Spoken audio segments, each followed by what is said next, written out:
이번 주 시작되는 산업은행의 한국GM 재무실사와 이에 따른 정부의 결정이 군산공장 폐쇄를 되돌릴 마지막 희망이 될 전망입니다. 정동영 의원은 GM 사태 해결을 위해 원내 5개 정당이 참여하는 연석회의를 열자고 문재인 대통령에게 제안했습니다. 도내 연극인들이 최근 잇따르는 성추문 사태에 대해 머리 숙여 사죄했습니다. 6월 지방선거에서 군산시 의원 수는 1명이 줄고 완주군 의원 수는 1명이 늘어날 것으로 보입니다.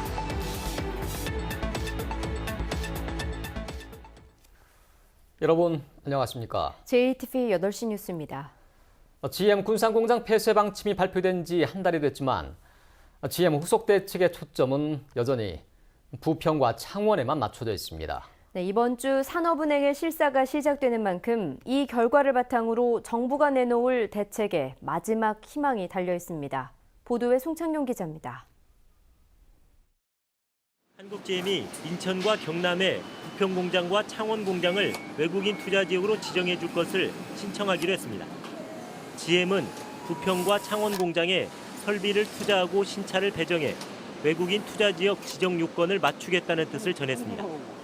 하지만 군산공장에 대한 언급은 없었습니다. 지난달 발표한 군산공장 폐쇄 방침을 바꾸지 않고 있는 것입니다. 전라북도는 GM이 전북 또는 정부와 협의 없이 일방적으로 군산공장 폐쇄와 외국인 투자 지역 제외 결정을 내렸다며 반발했습니다. 그리고 그 이후에 있는 모든 그런 계획들이 발표된 계획들이 군산공장을 배제하고 있기 때문에 더 분노를 느끼고 있습니다. 한국GM이 군산공장 폐쇄 방침을 철회하지 않고 있기 때문에 이제 남은 마지막 희망은 산업은행의 재무실사와 이에 따른 정부의 결정입니다. 산업은행은 이번 주 한국GM에 대한 재무실사를 시작하고 정부는 그 결과를 바탕으로 한국GM 지원 여부를 결정할 예정입니다. 정부는 한국GM의 경영 상황 파악을 위한 객관적인 재무실사를 진행하고 이를 토대로 한국GM 정상화 방안 협의도 지속해 나갈 계획입니다. 여기에서 정부가 군산공장 재가동 필요성을 인정하면 군산공장은 정상화될 수 있는 길이 열리지만 반대하면 문을 닫을 수밖에 없게 됩니다. JTB 뉴스 송창용입니다. 이런 가운데 국회에선 GM 군산공장의 대책을 모색하는 토론회가 열렸습니다.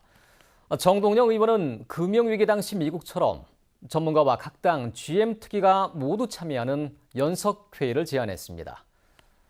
이승환 기자가 보도합니다. 공동 토론회를 마련한 정동영 의원은 발상의 전환을 통해 해법을 모색하자고 말했습니다. 이 GM 문제가 여야가 따로 없다. 정당의 차이가 따로 없다. 일자리가 밥이고 밥이 하늘인데. 노회찬 의원은 이제는 우리 정부가 GM과의 결별도 각오해야 실사도 또 협상도 성과를 낼 수 있다고 말했습니다. 마치 아이의 밥그릇을 빼앗아 먹는 악덕 부모와 같습니다. 그래서 아이가 영양실조를 잃고 이제 아이를 고아원에 보내겠다. 계속 집에 데리고 있으려면 정부가 지원해 줘야 된다. 김재록 인베스투스 회장은 GM에 5천억 원을 지원하고 신차 2대를 받는 건 해결책이 아니라며 군산공장을 별도로 분할하고 GM 본사와 직접 협상을 진행해야 한다고 주장했습니다. GM 본사가 자율주행차, 전기차의 주요 파트너라면 참석하겠다 뜻을 갖고 있다. 그러면 그때부터 새로운 협상을 해야 됩니다. 국내에서 개발된 스파크를 토대로 미국에서 생산하고 있는 GM의 전기차 볼트의 생산 물량을 유치해야 한다는 의견도 나왔습니다. GM이 좀 군산공장에 가져오면 좋겠다는 생각을 가지고 있고 이것을 저희가 좀 마지막까지 노력을 해봐야 된다고 생각을 합니다. 지상욱 의원은 GM이 줄곧 거짓말을 해온 만큼 당장은 고통이 있더라도 철저한 진상조사를 거쳐 근본적인 대책을 마련해야 한다고 말했습니다. 그러기 위해서는 무엇이 문제였는지 진상조사를 철저히 하지 않으면 안 된다는 것이고요. 미국 GM이 요구하는 대로 그런 조건을 들어주면 대한민국에서 못할 사업이 없습니다. 방법론에서는 조금씩 차이를 보였지만 미래형 자동차에 초점을 맞춰야 한다는 점, 또 철저한 조사가 선행돼야 한다는 점에서는 각 당이 대체로 인식을 같이 했습니다. 정동영 의원은 5 정당의 공동 토론회를 개최한 데 이어서 각 정당의 GM, TF 팀장들과 문재인 대통령의 회담을 청와대에 제안했습니다. JTB 뉴스 이승환입니다. 도내 연극인들이 최근 잇따르고 있는 성추문 사태에 대해 머리 숙여 사죄했습니다. 또 다른 피해가 있는지 조사하고 강력한 재발 방지 대책도 마련하겠다고 밝혔습니다. 하원우 기자입니다. 극단 대표에게 성추행을 당했다고 폭로한 배우 송원 씨. 또 다른 극단 대표에게 성폭행을 당했다고 털어놓은 연극 배우와 연극인 출신 전주대 교수의 성폭력 의혹까지 연극계에 잇따른 추문에 전국 연극협회가 고개를 숙였습니다. 다시 한번 사죄하고 고개 숙입니다.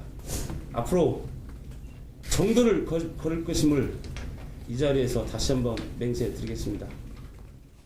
이번 미투 운동으로 극단 3곳과 극단 대표 등 3명을 영구 제명한 연극협회는 비상대책위원회를 구성해 추가 피해가 있는지 조사하고 있습니다. 저에 대한 피해자를 보호하면서 이 일에 대해서 단호하고 여태까지 선례에 의해서 정리할 것을 약속하고요. 이번 기회에 연극계에 남아있는 불합리한 관행도 모두 고치겠다고 밝혔습니다. 연극협회는 또 극단 해체로 둥지를 잃은 배우들에 대해서는 기존 극단에서 충원하거나 새 극단 창단을 돕겠다고 밝혔습니다. JTB 뉴스 하원호입니다. 제자들을 성추행한 의혹으로 경찰 수사를 받고 있는 박병도 전주대 교수에 대해 학생들이 파면을 요구하고 나섰습니다. 전주대학교 재학생과 졸업생, 성폭력 고발자 등은 성명을 내고 잇따르는 피해 고발에도 침묵하는 박 씨의 태도를 강도 높게 비판했습니다. 또 학생들에게 씻을 수 없는 상처를 남긴 박 교수는 퇴출돼야 마땅하다며 학교의 파면을 촉구했습니다. 전북의 여성단체들이 미투 특별위원회를 구성했습니다. SNS에 상담 창구를 개설하고 피해 여성들에게 법률 지원을 하기로 했습니다. 또한 6월 지방선거에서 성범죄 의혹이 있는 정치인을 공천에서 배제할 것을 촉구했습니다. 김철 기자가 보도합니다. 전북에서 직장 내 성차별을 받는 여성은 갈수록 급증하고 있습니다. 직장 내 성희롱 상담 증가 추세가 2013년에는 236건에서 2017년에는 692건으로 약 3배가 증가를 하였습니다. 전북 여성단체 연합과 여성의 전화, 성폭력 예방치료센터 등 9개 여성단체가 미투 특별위원회를 구성했습니다. 특별위는 성폭력을 근절하고 2차 피해를 막기 위해 SNS에 상담 창구를 개설한다고 밝혔습니다. 피해자의 용기 있는 고백을 유도하기 위해 자문 변호사의 법률적인 지원도 함께 하기로 했습니다.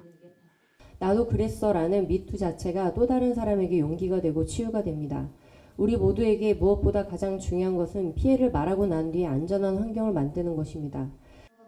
특별위는 실태 조사를 위해 대응팀을 신설한 서울시와 달리 전북의 자치단체는 아무런 변화가 없다며 전북의 변화를 촉구했습니다. 서울시 같은 경우에는 젠더폭력을 예방할 수 있는 과와 팀을 신설하는 등의 나름의 계획들이 나오고 있는데 제가 안타까운 건 전라북도와 전주시는 도대체 이 미투 운동과 관련한 어떠한 정책도 나오지 않고 있다는 겁니다.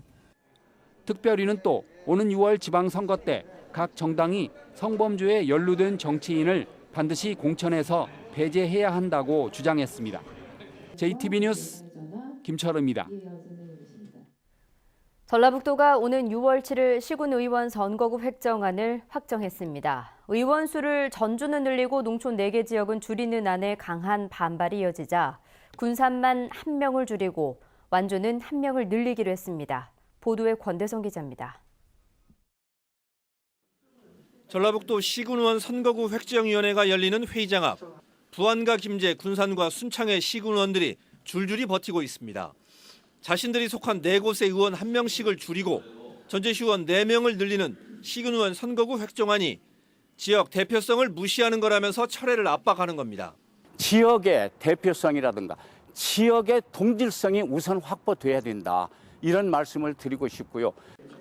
결국 선거구 획정위원회가 장시간의 비공개 회의 끝에 선거구 획정안을 다시 조정해 내놨습니다.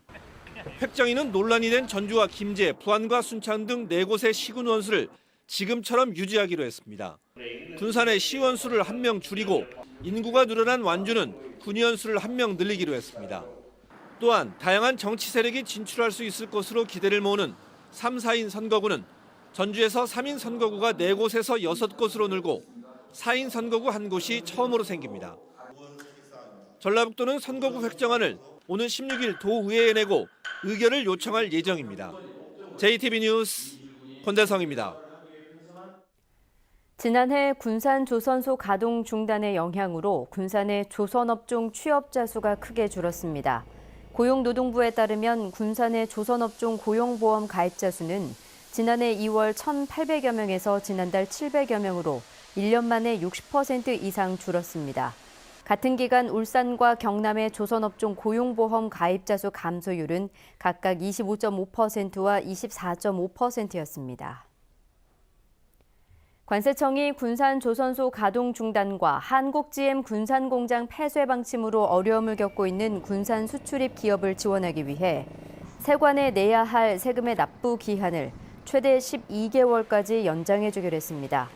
또 올해 관세조사 대상인 기업은 피해 구제가 끝날 때까지 조사를 유예해주고 이미 조사 중인 업체는 조사를 연기하기로 했습니다.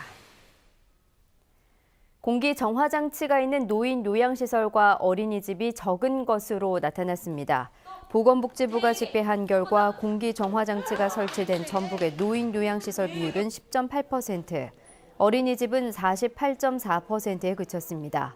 정부는 지난해 9월 미세먼지 관리 대책을 발표하면서 어린이집 등의 공기 정화 장치 설치를 지원하기로 했습니다. 익산경찰서는 임대료를 내지 않아 건물에서 쫓겨나게 되자 불을 지른 혐의로 50살 최모 씨를 구속했습니다. 최 씨는 지난해 12월 17일 익산시 오산면에 있는 자신이 운영하는 카센터에서 기름이 묻은 장갑을 난로 근처에 놓아 불을 질러 보험회사 추산 5,400만 원의 재산 피해를 낸 혐의를 받고 있습니다. 경찰 조사 결과 최 씨는 1년 동안 임대료를 내지 않아 건물주가 낸 명도소송에서 패소해 판결에 불만을 품고 범행을 저지른 것으로 드러났습니다. 오늘 오후 4시 반쯤 김제시 요촌동의 한 마트로 70살 임모 씨가 몰던 차량이 돌진해 유리창이 파손됐지만 다행히 인명피해는 없었습니다. 경찰은 임 씨가 주차를 하다 실수로 브레이크가 아닌 가속 페달을 밟아 사고가 난 것으로 보고 정확한 원인을 조사하고 있습니다. 오늘은 대체로 맑은 가운데 미세먼지 농도는 하루 종일 나쁨 수준을 보였습니다. 오늘 밤부터 내일 아침까지 일부 내륙 지역에는 짙은 안개가 예보돼 운전에 주의가 필요합니다. 내일은 대체로 맑은 가운데 아침 최저 기온은 0도에서 영상 7도로 오늘보다 5, 6도가량 높겠습니다. 한낮에는 기온이 10도 이상 오르면서 영상 18도에서 21도의 분포가 예상됩니다.